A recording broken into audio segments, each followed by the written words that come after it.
Mr. Tommy Steele, OBE, ladies and gentlemen, welcome to this very special lunch here at the Lansdowne Club. My name is Adam Bozzoni, and I am the chairman of the British Music Hall Society. President Roy Hudd and his wife Debbie sadly cannot be with us this afternoon, but have asked me to convey their sincere best wishes to each and every one of you, and especially you, Tommy, for a wonderful afternoon. It therefore gives me great pleasure, but that's enough about my personal life. It gives me, keep up at the back. It is my great honour and privilege to be the host this afternoon, standing in for our President Roy, to pay a very British Music Hall Society tribute to the boy from Bermondsey.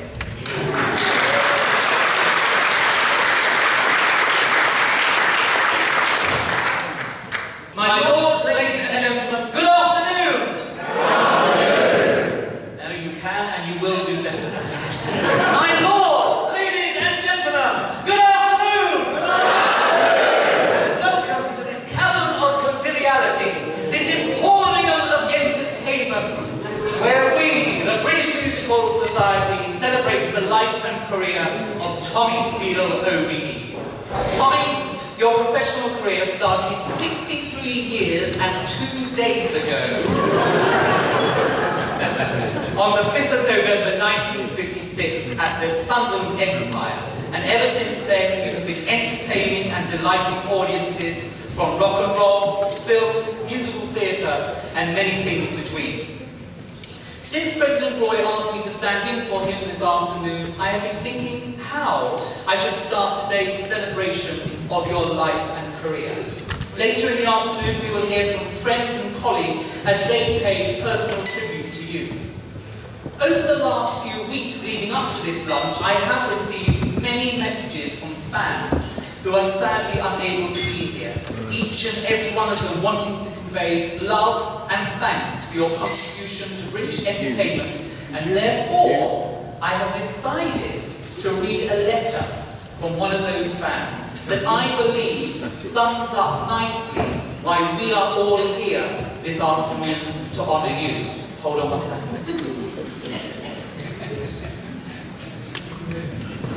Dear Tommy, over the years, my family and I have enjoyed many of your performances on stage and screen. This is our chance to thank you most sincerely for the joy you have given to so many. Your versatility as an actor, singer, and dancer has enabled you to perform across the spectrum of stage, film, concert, and even rock and roll. However, it is your natural talent as an entertainer that has enabled you to shine, as well as achieving numerous record-breaking productions. Above all, you have earned everyone's respect through your charm. You no doubt have many memories, some of which I hope are really special to you. Maybe one is receiving your OBE. It's a few years ago now, but still a great accolade, and I'm sure hugely popular. I'm absolutely delighted that the British Music Hall Society is honouring you today, and I'm very sorry that I cannot be with you. But I wish you and all your guests a wonderful afternoon. Yours sincerely, His Royal Highness Prince Edward, Earl of Wessex.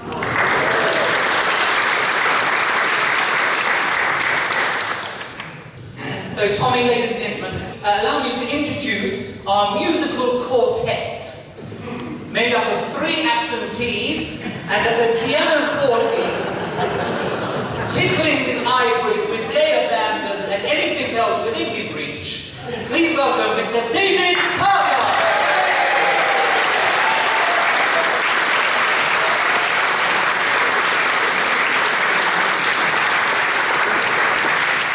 After our main course, I'll be back to talk you through the raffle and give you a little bit of a background to our society.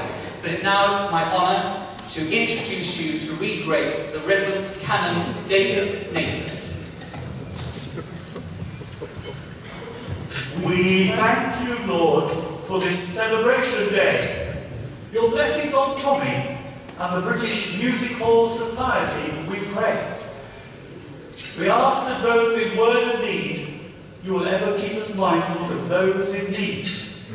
But now, as we gather at this festive board, we raise our voice with one accord, that for every glass and for every plateful, may the Lord make us truly grateful. Amen. Amen.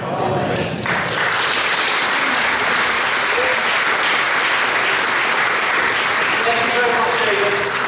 Enjoy your meal. Thank you very much. Now, the British Musical Society was founded in September 1963 by Ray McKenna and Gerald Glover. And I'm absolutely delighted to say that Gerald is with us this afternoon, sitting here on this table.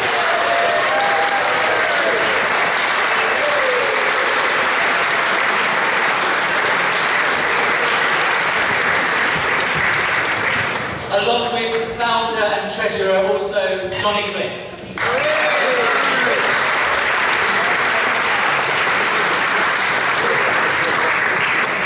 So we've recently entered our 57th year, and I'm extremely honoured to be your chairman. And I would like to just briefly take this opportunity to thank my very hard-working committee and all of the members for being so supportive throughout the year for our wide range of selection of events. We currently have 948 members.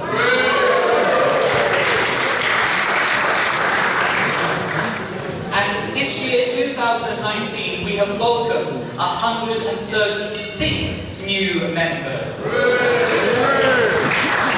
Anyone that isn't a member, there are some membership forms on a table just through there, or the best thing to do is visit our website where you can join the society. And if you join now, you get a bargain, because we join you this year and carries you all the way through next year to the following January. So you get about 15 months for the price of 12. Calm down, calm down. But also we have a very active website, Facebook page and Twitter, so please take a look at those. I'm sure that you've all been admiring the souvenir brochure. Yeah. This was largely put together by Carl Kerr and Vice President Andy Jeffries, who are on table 15. How are you?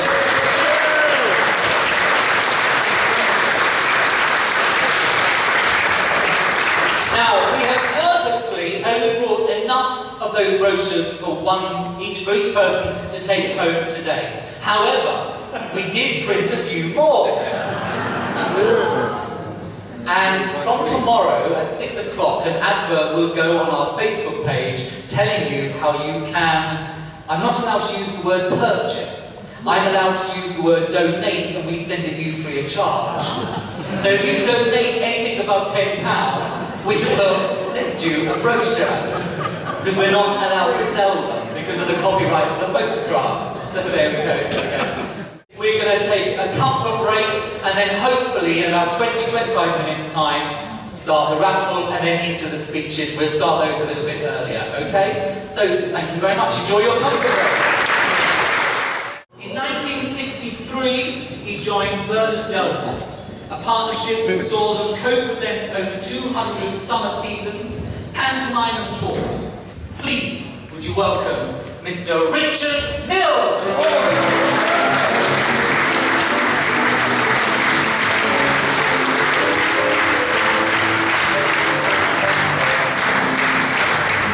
To help me if I become inaudible or go too fast or too slow, interrupt me.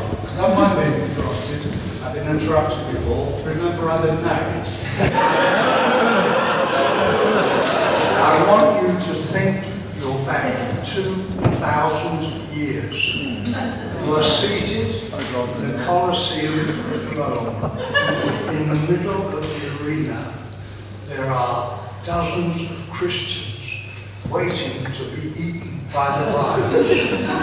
In the middle of the group, there's a patrician, tall, long flowing hair, white robes. He says, "Do not worry, my friends, I will take care of this."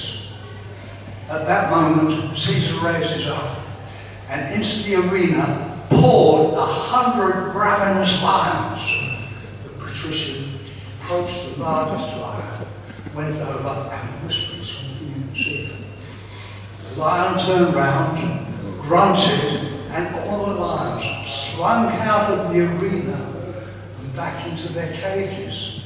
And one of the men said, "What did you say to him?" I said, "After the feast come the speeches."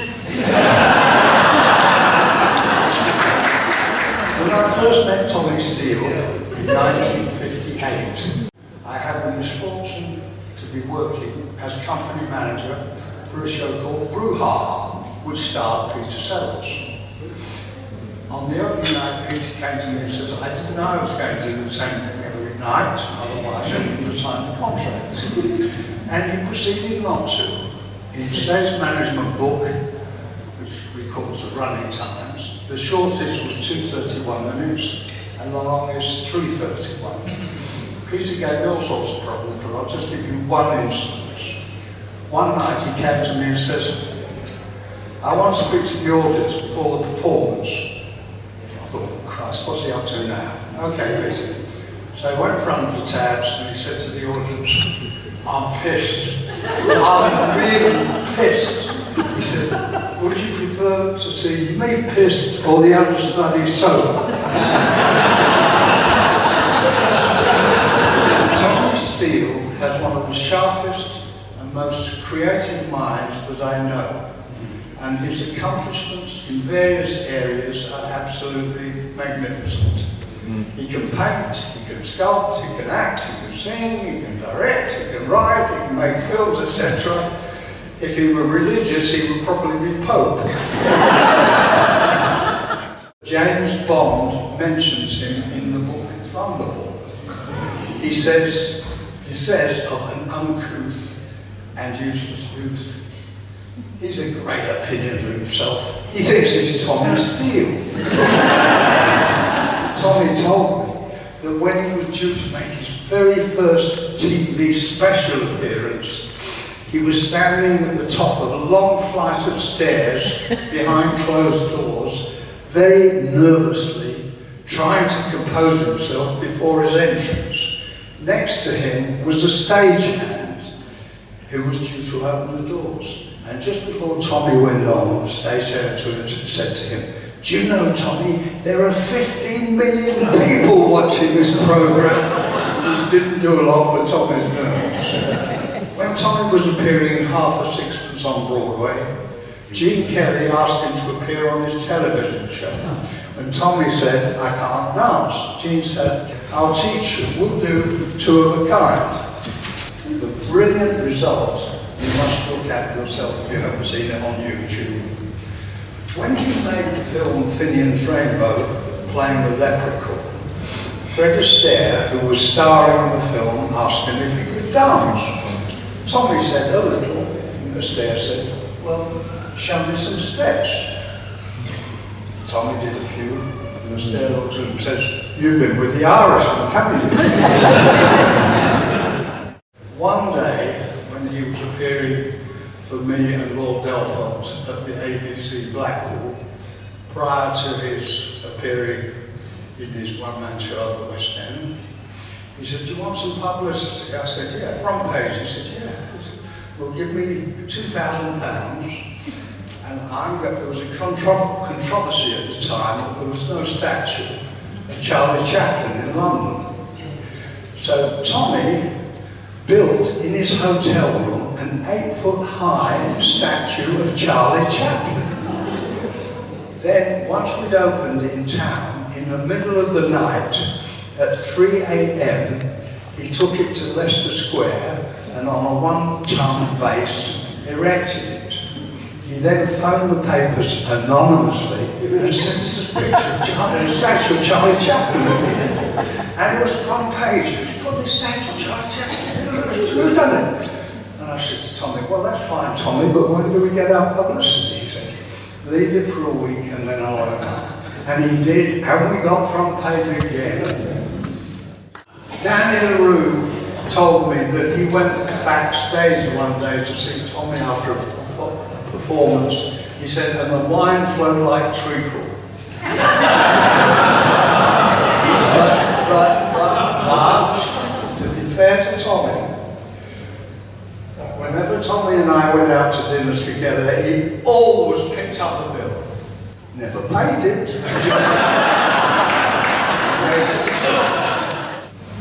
I have known him as a very best friend for 60 years, and in all that time, he has been extremely generous. He painted a special portrait of me as a poker player. He gave me one of the 3 prototype statues of the Charlie Chaplin statue.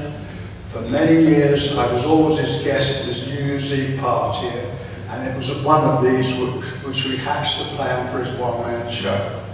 And whenever I wanted anything, he's always been there for me. But, most important of all, he's godfather to my autistic son Matthew. And over the years, regardless of where or what he's been doing, on Matthew's birthday and at Christmas, he would always either turn up with a present or send him a postcard with a little cartoon on it and best wishes. Now, before I started the speech, Tommy slipped me a brief note. It said, "Be brief." I told him not to worry. I had received great tuition from the late Ken Dodd.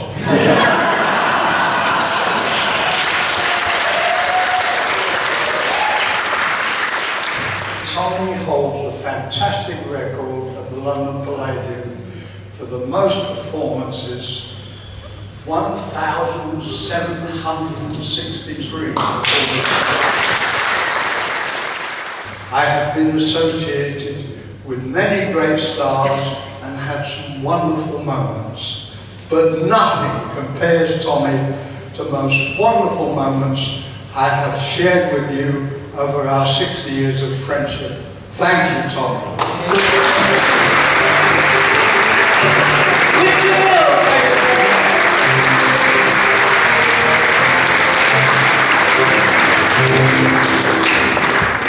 He started entertaining when he enrolled in ENSA during the Second World War, and he is quoted to have said, "The day I put my uniform on, Hitler shot himself." Ladies and gentlemen, please welcome Vice President Wynne Kelvin.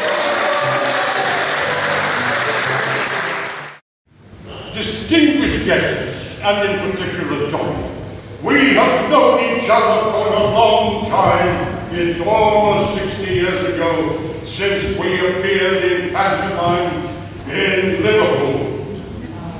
And at that time, you told me you had just become at that time a big star. From your teens, in about 6 years, you became a huge name because of your involvement with a new style of music called rock and roll. But you told me that each week you were having a visit from a composer who was writing songs for a musical that you were going to go into. And you kept saying, yes, they're nice songs, they're okay, pretty. And he said, it needs a good bass cockney number, a good bass number like, and I said, oh, any old iron or boiled beef and carrots? You said, yeah, that's right, I'll tell you. The result, we sang earlier.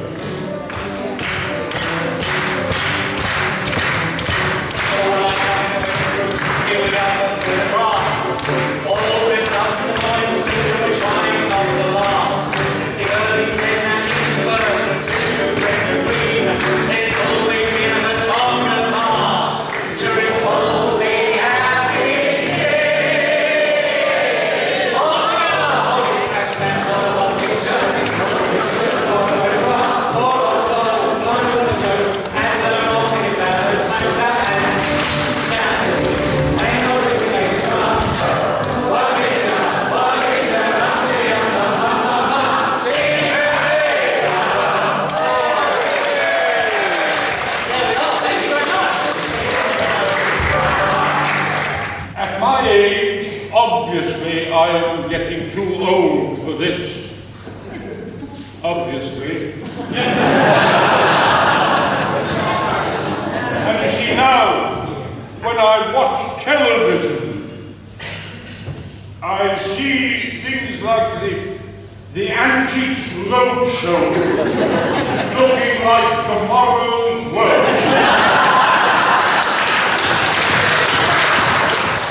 You have been not only an actor, a singer, a comedian, a composer, a painter, a sculptor, the author of several novels, and altogether clever.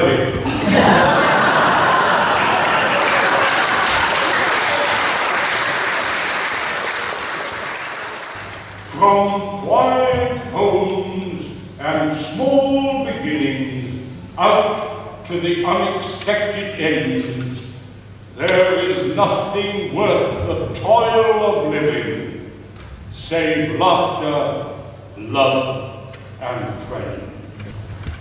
And there are so many friends here today who are more than delighted to express their appreciation, their admiration, and their affection for you. So, with Mr. Chairman's permission, I ask you to raise your glasses. Tommy Steele.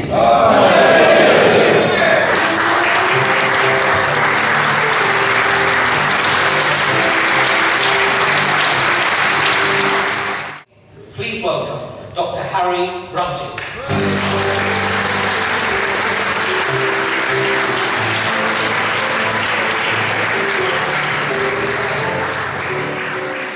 It is a great pleasure and a thrill to be here. And can I just say, an unexpected privilege and an honour. I'm the warm-up comic for Tommy Steele and Tim Rice, ladies and gentlemen. It is no better than that.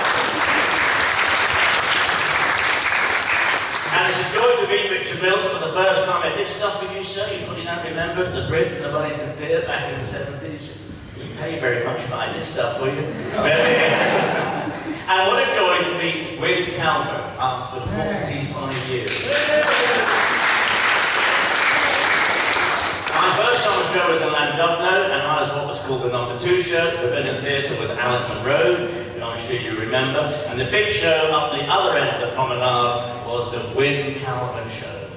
And what a nostalgic moment for me. I came in here today and Win Calvert said to me the very same words here as he did in Llandudno in 1974. Who the hell are you? He said. But I wanted to get to Llandudno, Tommy, because this show, I was a boy. I worked open air in the afternoon at the Great Hall, and then I went in the opening show, and we opened, and then I had to run up to the top of the pier to open for the North Wales Palm Court Orchestra. I then ran down the pier to do my spot. I then ran back up the pier again, Tom, to close that show off for the first half, stayed there, opened the second half, ran back down the pier again. I did a Shane with Alex, the musical number. I then ran back up the pier again. I closed off the North Wales Palm Court Orchestra, and then I ran all the way back down again at the pier for the closing of the big show at the Pavilion. And that's the difference between my careers and yours, Tom. You have never run up and down the pier.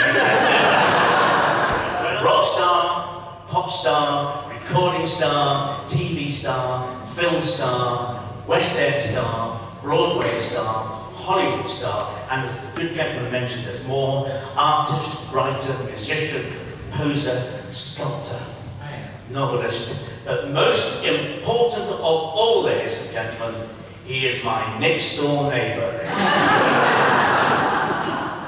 And we have a very different sort of relationship to someone here. We are next door neighbours. We gossip show business all the time, but it's a very non-show business relationship. We chat on the phone, we do a lot of WhatsApping, we meet for coffee, we pop out to restaurants, we sneak in the back of West End theatres, we have lunch on Sundays. But can I tell you, no stress, no strain, no red carpet, no spotlight. But what you don't know, Tommy, is my relationship, which is so special for me goes back to 1960. Sure. My father had been in those shows at Welling, and he loved Great Yarmouth so much, he bought his theatrical digs outside of Great Yarmouth. And that's where I was brought up, with this theatrical extrovert couple. I adore my parents, and I have very happy memories of my mum and dad. And I just remember listening to Little White Bull. And if my mum and dad were still on the planet, they wouldn't be happy today to think that Tommy had asked me to actually come here to speak at his Lifetime Dinner Awards. So Tommy, thank you very much indeed for that.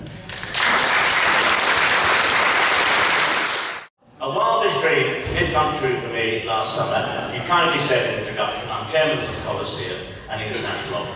And last season, unexpectedly, knocked on the door, and there we were. What a joy to be working with Tommy Steele. He came in and did the Summer Brothers and did play Glenn Miller in the Glenn Miller story. So after all these years, I've worked.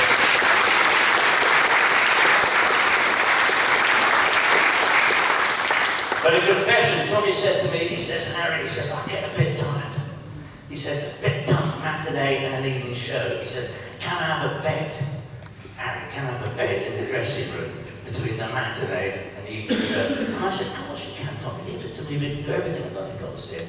What I'm going to confess to you today, Tommy, is the bed which you had was the spare bedroom from our flat, which we moved over. And in this moment of diversity and transparency, can I tell you, in this very open modern world, Tommy Steele has slept in my bed, ladies and gentlemen. So, if I've learned anything from Tommy, it's a big finish. Now, I have a big finish. I hope it's a big finish. Now I've trailed it. At the English National Opera, a bit of puff for our company, we started a scheme this year which was free tickets for under 18s every first night of an opera, every Friday night, every Saturday night. Free tickets, the future of opera, the future of West End Theatre, and I'm pleased to tell all of you, show business aficionados here, that this, by Christmas, 4,000 young people will have taken up that offer, ladies and gentlemen.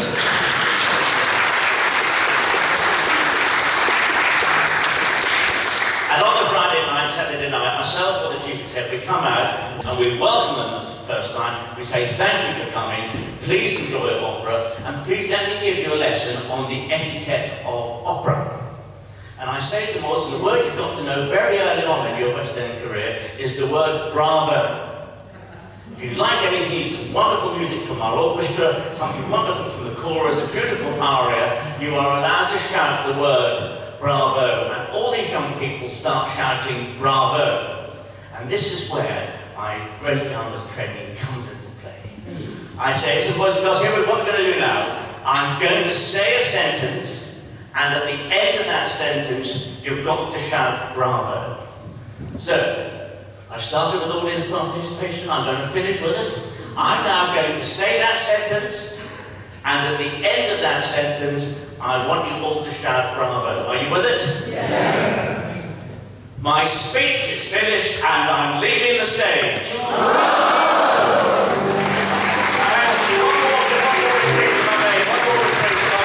I just finish by saying it is a great thrill, this is a great entertainer, a great star, but for me, a great friend, but most importantly of all, a very quiet next door neighbour, ladies and gentlemen.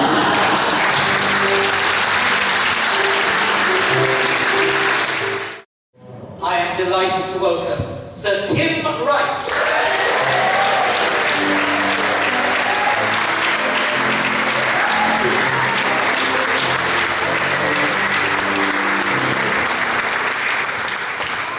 Thank you very much.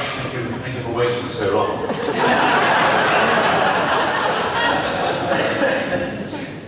I don't know what to say really, except I'm here purely in the capacity as fan of the great Tommy Steele, and I really ought to reminisce very briefly about how I became a fan, because it was totally through the rock and roll aspect of Tommy's career. I mean, I've admired everything he's done since, and I've seen him as recently as, very recently, doing wonderful Glenn Miller. So I followed his career with great enthusiasm from 1957 onwards. Not 1956, I was too young, and I was not really aware of Rock with the Caveman. The record that first hit me, the first record I ever bought by anybody, was Singing the Blues by Tommy Steele. Now, in those days, back in 1957, a lot of hit records in the charts, in the English charts, were covers of American recordings. And by and large, the politically correct thing in those days, although that phrase mercifully didn't exist, was to prefer the American version. And to be honest, most of the American versions, which were obviously original, were better than the British covers, because the British covers really tended to be copies. But there were one or two exceptions, and for me, the great exception was Tommy's version of Singing the Blues.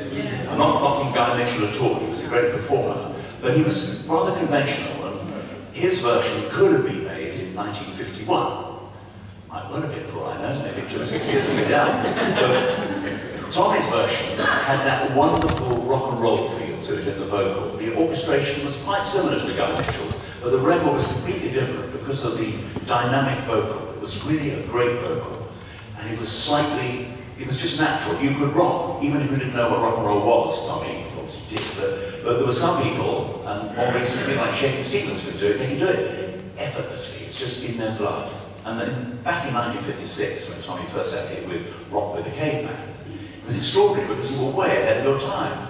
Elvis had just got going. Elvis had made a huge impact, obviously, but he'd only been around for 3 or 4 months with Heartbreak Hotel and then Don't Be Cruel and Hound Dog. And suddenly here we found, almost immediately, a local singer, British singer, hitherto totally unknown, who could do it. It was extraordinary.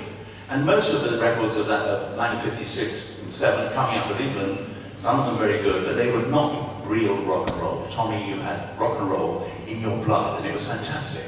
And it was obviously natural because it's not really something you can rehearse. You can either do it or you can't. And maybe you didn't even know you were doing it, but that was what was so exciting about you. You'd come on the television and you could see here was a British act that was just unlike any British act we'd seen before. And it wasn't like Elvis either. It influenced, obviously, perhaps by Elvis, but it was different, it was original. And it turned me on to pop music and rock and roll. And I never looked back. And in those days, way pre-Beatles, most of you are too young to remember these early rock and roll records, I can see, but pre-Beatles, it was always felt that you would have to go on to be an all-round entertainer, because this pop music stuff was never going to last. I remember my dad, when I bought Singing the Blues, and I bought, Tommy Steele's Story, 10-inch LP on Decca, terrific record, and I bought Knee Deep in the Blues, and I bought Handful of Songs and Butterfingers, and all these wonderful songs that Tommy did, ballads, rock and roll. My dad said to me, well, it's all very well, this stuff, but by the time you're 21, you'll have grown out of it. I think he maybe, perhaps even said 17, you'll have grown out of it. And the strange thing was, I kind of believed him. This was when rock music was just a new thing, and a lot of people thought it was just going to come and go. And in a way, I probably thought, well, that's right, when I'm no longer a teenager, I'll have grown out of it. And so that was the general feeling among all the pop music world in those days in Britain. And therefore, everybody said, I'm going to be an all-round entertainer. All these stars who came up in Tommy's wake. And the extraordinary thing was that most of them couldn't do it. But this man, who did the best rock and roll, also became the one who became the greatest all-round entertainer. It's an extraordinary achievement. And the record still kept coming. Wonderful. Come on, let's go. Remember your version of the Ritchie Valens hit? That was sensationally good. And Nairobi, that was an intriguing record. Neon Sign on the flip. That was a wonderful record as well. I used to buy them all, and it wasn't just because Decca Records had a strange triangular middle bit, which collectors thought was particularly unusual. It was what was actually in the grooves. And then, of course, Tommy did go into other fields of entertainment with enormous success. This is some of it still pre the revolution of rock in 1963 onwards with the Beatles and the Rolling Stones. And you held your own in the most distinguished company, Gene Kelly. People, gods of show business, you were up there with them, quite right to Broadway. A magnificent performer, and I still get great kicks out of Tommy's rock and roll records. When Eileen, my PA, my boss really, when Eileen and I went to see Tommy in Glenmiller, we sneaked into the dressing room afterwards to see the great man, and a fan came up with a record of Knee Deep in the Blues, which was another hit for Tommy in '57, and she wanted it signed. And I was thrilled to see somebody had a copy of Knee Deep in the Blues in Plymouth in 2018 or that. looked at this record. On the flip side was a song called Teenage Party. Now, I began singing, rather rudely really, as it was in a group of stars dressing room. Gonna have a teenage party, gonna have a teenage... And Tommy joined in, I was so thrilled. I was singing Teenage Party, aged 70-something, with Tommy Steele, aged 45. And Tommy said, do you realise that we are probably the only two people in the country who know the words to this song? Because it was only a B-side, but it was just one of the many, many songs that brightened up my school days enormously. And I, didn't know anything about London, let alone Bermondsey. It was all another world. But all those things I found out about different aspects of British life started for me really with singing the blues. So, Thomas, thank you so much. It's an honour to be here.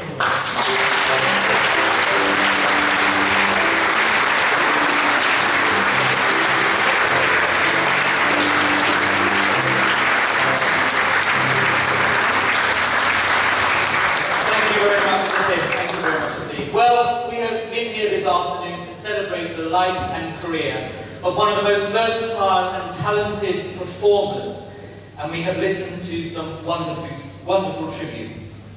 But now, I'm absolutely delighted that he has agreed to say a few words. Please welcome Mr. Tommy Steele.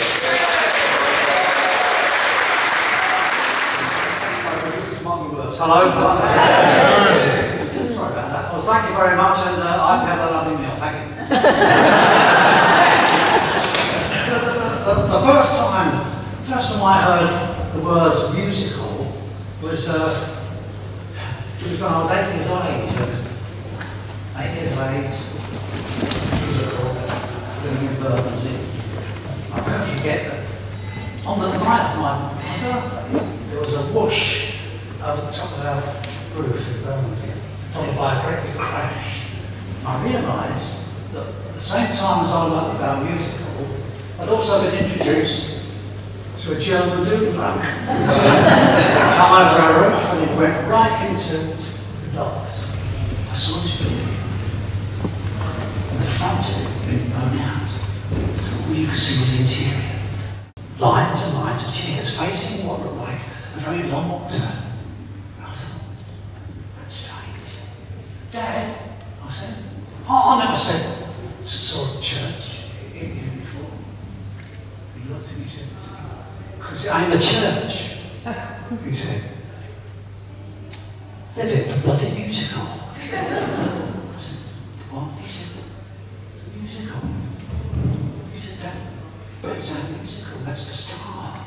He said, it hasn't been open for years. He said, but he said, you took a right great liberty. And that night at home, we sat around the fire, and he started to tell me the story of this musical, and about my Aunt Ada. He said she was a mountain impersonator. He said, Ada. He said, but they called her Lumps and Bumps. She'd always come on stage dressed as a British soldier. He said she used to stand there and she used to sing. Out in Egypt, miles away, there lived a little soldier boy one day from Oldham, in dear old Lancashire. He had been there for umpteen years and his eyes were full of watery tears as the sweat rolled down to his knees. He sang this little song to his golden zone cheese. I'm busy in Egypt, miles and miles away. I'm busy in Egypt, thinking about you night and day. And when I get back to 19, believe me, this is taboo. Busy, come your ear and make it frizzy. When I get back, I'll be busy with you.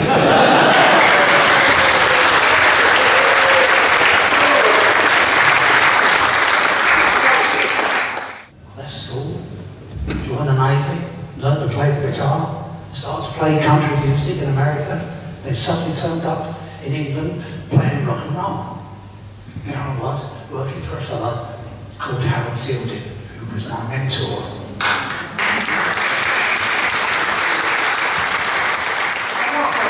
I've been in business for that time, at least a couple of months. And he said, listen, he said, I've got something new for you. He said, you're no longer going to do concerts.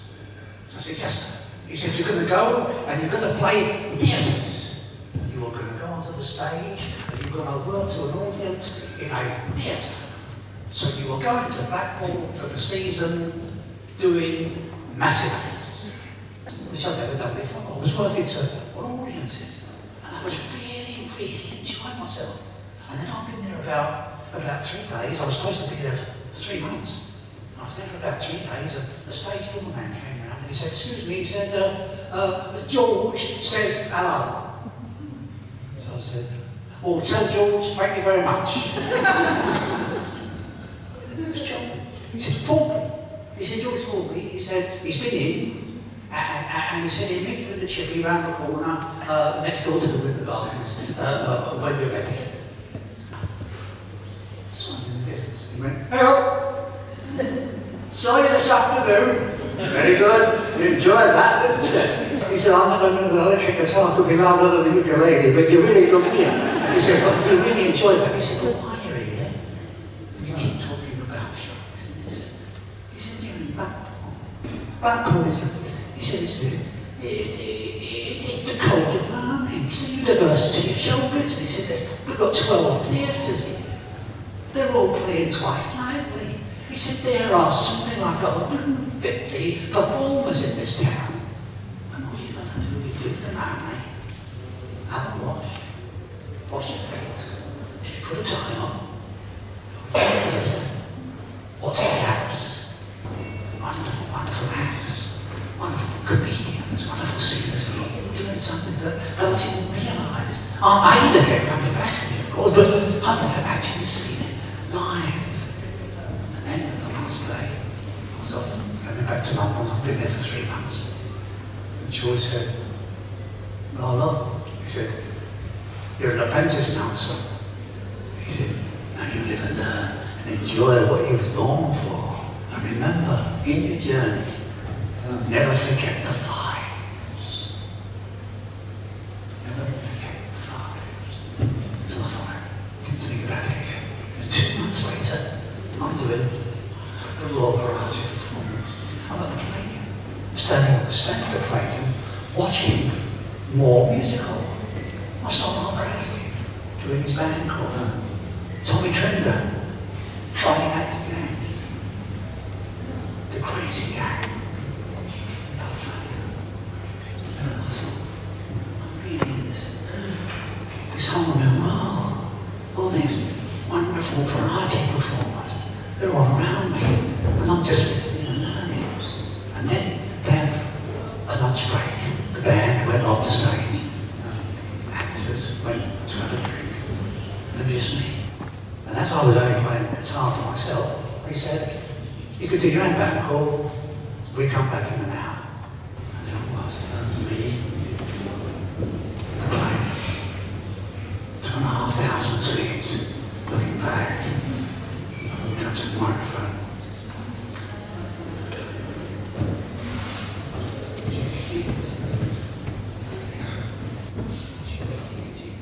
You're too close!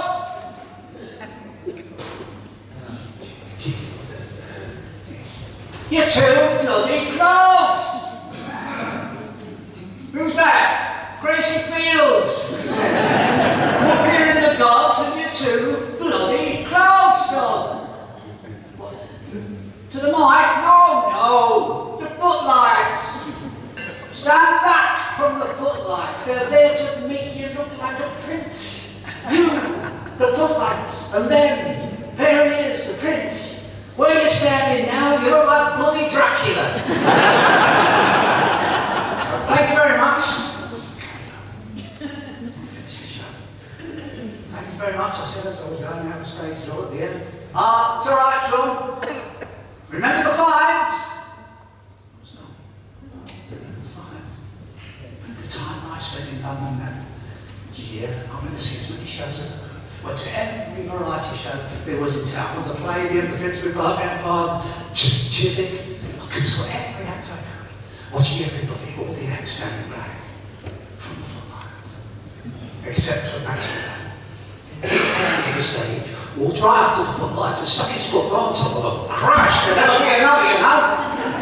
Here, here's one. Here's one.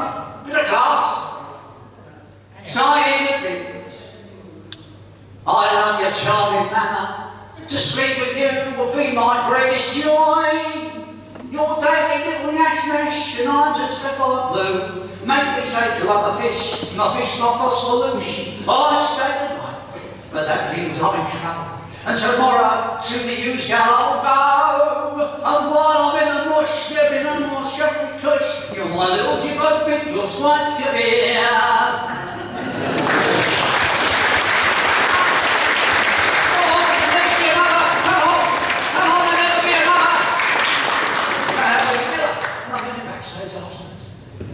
I said, you know, how much I love show business now. I was watching all the acts and did he have any advice? He said, I'll give you 3 bits of advice. First thing he said, never play the Glasgow Empire. Secondly, he said, never follow an animal act. Work that one out for yourself. And the third, he said, remember the 5s.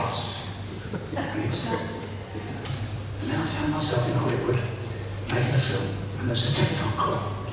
This lady on the phone wants to talk to you. She's got a message for you. So I went up. She said, "This is Stan Laurel's daughter." She said, "We live here in Beverly Hills, and he's heard you're in town, and he said, if you'd like, we'd like to come over for a cup of tea on Sunday." Stan Laurel. I mean, apart from the fact that I didn't know he was still alive. So I went over to his house. So on Sunday came, I arrived, he opened the door. Immaculate. He looked exactly like I saw him on the film, but he was immaculate. Beautiful Sunday suit on. Come in, he said. Come and sit down. Let's have a cup of tea. And he started to tell me about music hall. Told me about Fred Karma. Fred Karma was the producer that was the king of England for the musical. And now Fred Karma and his army, he took Stan Laurel, and he took Charlie Chaplin, and he took his company, and they went to America to play music hall in America, which they'd never seen before. He said, we played great theatres in great cities. He said, sometimes we even played towns out of the city. We played carol towns. He said, there was one place we were playing. He said, the audience had 10-gallon hats on, 6-gallon shoes. He said, there were Indians watching from the boardwalk outside. He said, and we were still doing musical, and it was still working, it was still working. So I said, do you mind answering your question? So he said, yeah, come on. I said, what's the 5s? And he said, you got to ask Chaplin that, he said. He's the elder statesman. He said, he's still in England. He said, when you get over there and you go back, he said, give him my love and tell him to tell you. 5s. So a few months went by, and I'm in London, and I made a film called In Search of Charlie Chaplin for the BBC. And I get a phone call from the producer. He said, we are in the worst trouble you can think of. He said, Chaplin has just heard about the film. And his lawyers have told him that you're quoting his book. He said, and so, they're putting out an injunction, and they're cancelling the film. They're going to stop it going out. Oh, bloody hell. You're not serious. He said, but there's one little bit of trouble. He said, but there's a bit of chance. He said, he's coming over at our invitation to watch it tomorrow night. And maybe, if he likes it, he'll let us show it. He said, do you think you could possibly be here? He said, just to give us a bit of support. So I went over to BBC Centre. It was about 9 o'clock at night. Sat in this little acting room next door to the projection room. And we could hear the film.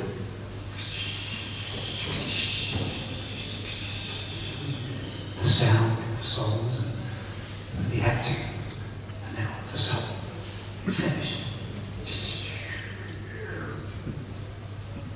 What's the door?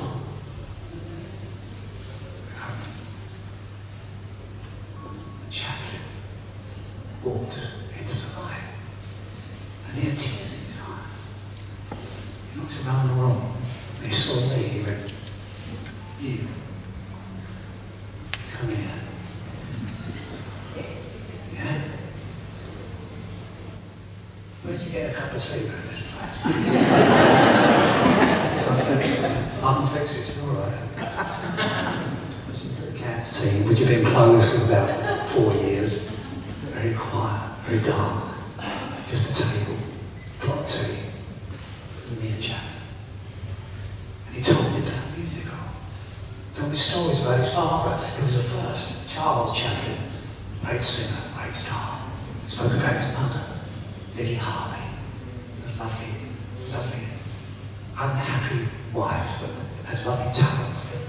She had bad nerves and she didn't quite survive. And then he started to reminisce and then suddenly like somewhere else. And I said to him, "What's the Fives?" "Oh," he said, "the Fives." He said, "The Fives are the 5 steps in a performer's career." Yeah. And here they are. The first step. Who is Tommy Steele? The second step. Get me Tommy Steele. The third step. Get me a Tommy Steele type. The fourth step. Get me a young Tommy Steele. The fifth step. Who's Tommy Steele?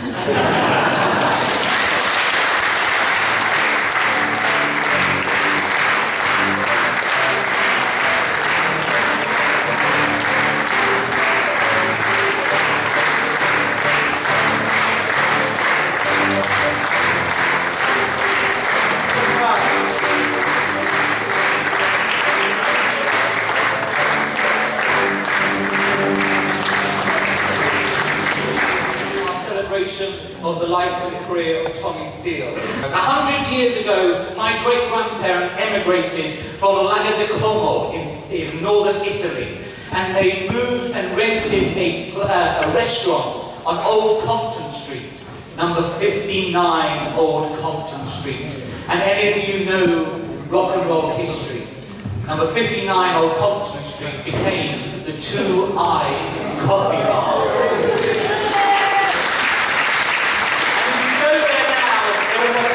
On the wall that says, "Thanks to Tommy Steele, this is the birthplace of British rock and roll."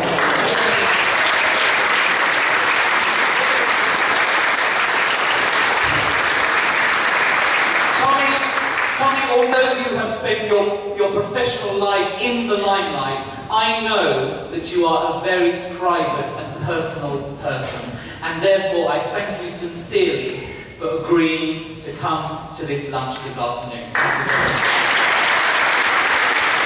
Before I finally say our thanks, some of you will know that the British Music Hall Society every year presents a Lifetime Achievement Award to someone that has contributed to British entertainment. Ladies and gentlemen, special guests, I'm sure that you will agree that Tommy is a very worthy winner of this award.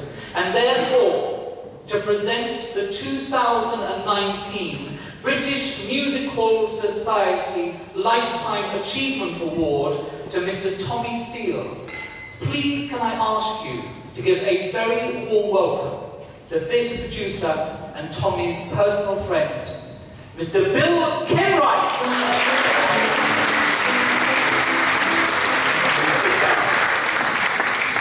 I can't come and not say a few words about this man, and you've got to sit there.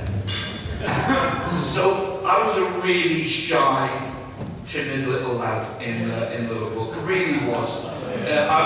Don't you laugh like that, Tim Rice. I was really shy, and I found 2 things. I found Everton Football Club, and the other thing I found, I was 10 years old, I found rock and roll. And there was someone called Elvis who was over there, and we heard was special, but really wasn't a part of us, because wasn't a part of us in those days. You just didn't. You got the word, but you didn't hear them on the radio. But you knew there was something special called rock and roll. And I switched on the telly, and I saw this lad, again with the big blonde hair, called Tommy Steele, singing Rock with the Cavemen. And I thought, oh yeah, remember? She said yeah. And followed by Doomsday Rock about 4 weeks later. And life changed. And I just saw British rock and roll. And he became my absolute hero. A year later, he's at Liverpool Royal Court in the Royal Court pantomime. And it's his first time at Legit. And it's Goldilocks and the Three Bears. And you could, she's laughing at that one. And you could, and when I say you couldn't get in, I don't mean like now where it's difficult. You could not get a ticket. It was the biggest thing in Britain. He just had 5 hits in 1957. Should we go through them? Singing the Blues, Knee Deep in the Blues. My favourite, Butterfingers. Handful of Songs is next, Water, Handful of Songs, and then Shirley. And within 5 minutes, they made his life story. He'd only been a pro for a year, and it's his life story. It cost 2 6pence, and it took about a week to make. But we queued, we just loved it. And he came to the Liverpool Royal Court to star with Ricky Fulton in Goldilocks and the Three Bears. I'd never seen big, legitimate theatre before, but he was there in it. Couldn't get it. My man, God, she took the milk bottles back, the jam jars back one time, and she got tickets for me to go and see him. And this is the bit. So, he's laughing. It's set in a fairground. It's Tommy Steele as whatever, Buttons, in a fairground in Goldilocks. And the set, I can see this clear as day, is a big caravan with steps going down. And he sits on the steps of the caravan. And Goldilocks comes to him and says, oh, Buttons, the band starts playing and he sings, Butterfingers. But not on, of course, the girls scream, you can't. Halfway through, I swear to you, he's got a pocket there. He takes out a comb and puts it down. They go wild. They go, and I think that's it. I don't want to be a footballer, I want to be Tommy Steele. He goes on to, I became my favourite film star. Duke wore jeans, Tommy the Toreador, my favourite, Light Up the Sky with Benny Hill. As we all know, becomes our biggest ever, still, song and dance, biggest ever, with half a sixpence. Goes to America. Walt Disney finds him. Oh, and he could tell you the stories he's told me about Walt Disney. They are just wonderful. And he becomes a big, big star over there. And then about 18 years ago, my best mate, Laurie Mansfield, who some of you will know, says, you'll never guess who I've taken on. I said, who? He said, Tommy. I thought, yes. I said, get out of here. He said, I've taken Tommy. I said, well, can I meet him? And he said, well, have you got anything? And I said, oh, yeah, he's too young, though. I'd love him to do Scrooge. And Laurie said, too young? He said, he's about 42, isn't he? He said, no, he's old enough to play Scrooge. So we met, and eventually, it took a little while, didn't it? He said, I'll play Scrooge for you. And from there on in, we've done 3 musicals. We've been at the Palladium twice. And that, to me, Bill Kenwright, I'm going to get emotional. Bill Kenwright presents Tommy Steele at the Palladium is just, oh, God, you want to take me now. And there is one moment in Scrooge when Tommy Steele sings the hit song, Thank You Very Much. And on the first night we opened in Liverpool, of course we did, and on the first night, he just went to the back, turned round, and did that little soft shoe shuffle as he comes forward. And I was a kid again at the Royal Court in 1957. And the truth is, I love him. I just love him. And we meet twice a year for supper, and he tells me the stories, not about Music Hall, but about, he told me a story about Andrew Ray. And oh God, he's got the greatest stories. And Harry Fowler, and oh, the greatest stories. And about early rock and roll. But he's become so close to me. He's not easy. I'm from Richard, he's still not easy. He can still have a little bit of a, but he's always right.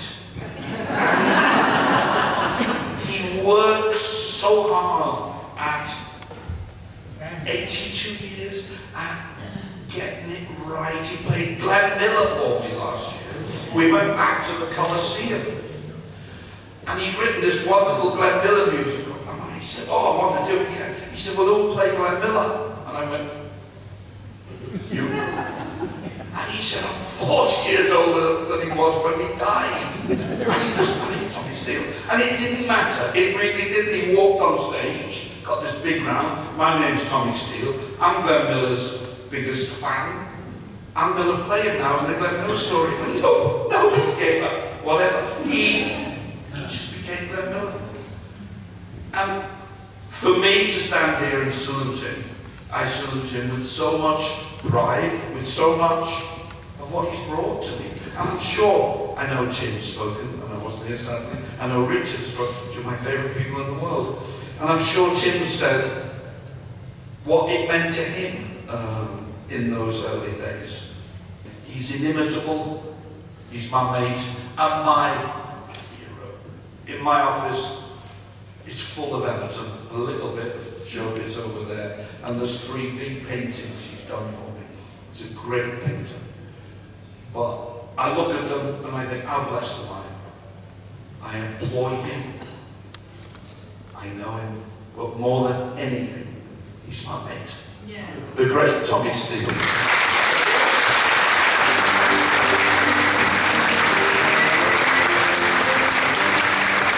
Well, sadly, ladies and gentlemen, we've almost finished for this afternoon. I, of course, would like to thank all of our speakers, the chef and all the staff here at the Lansdowne Club, our photographer, John McKenzie, our entire orchestra, Mr. David Carter.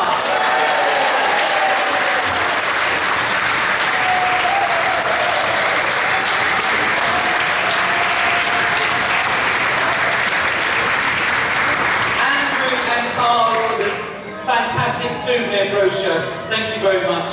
And a particular thanks to my wonderful subcommittee, Colin Simmons, Mark Fox,